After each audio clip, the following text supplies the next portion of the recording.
बहुत अच्छा। मैं तो खुद था वहाँ पे, और जितना बढ़िया से राहुल गांधी ने शुरुआत की, जितना अच्छा से हमारे लीडर ऑफ अपोजिशन ने अपनी बातों को रखने की कोशिश की सत्य के आधार पे और तथ्य के आधार पे। ये बात और है कि हमारे कुछ मित्र रूलिंग पार्टी के या कुछ मंत्रीगण जो बैठे हुए थे वहाँ से, उनमें से किसी ने कहा कि तथ्य पे आधारित नहीं है। अगर वाकई राहुल गांधी का फोर्सफुल स्पीच जो कि आज रूलिंग पार्टी के लोगों को इतना अनकंफर्टेबल कर रहा था, डिस्कम्फर्ट पैदा कर रहा था कि मैंने अपने पार्लियामेंट्री हिस्ट्री में इतना डिस्कम्फर्ट, इतना अनकंफर्टेबल होते हुए हमने कभी नहीं देखा रूलिंग पार्टी को, जो आज देखा मैंने। राहुल गांधी की बातों में वो मैजिक था, वो तथ्य था, वो सत्य था, वो जादू था, वो कन्विक्शन था, वो कॉन्फिडेंस था कि जिस तरह से अपनी बातों को रख रहे थे।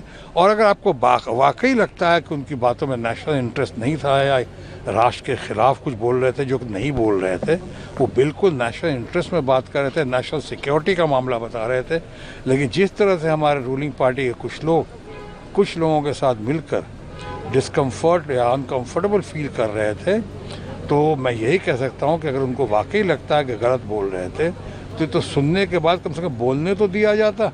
सुनने के बाद उसको एक्सपंज कर देते, उसे हटा देते, रिकॉर्ड से निकाल देते, लोगों को कन्विंस करके, लेकिन बोलने तो देते कम से कम।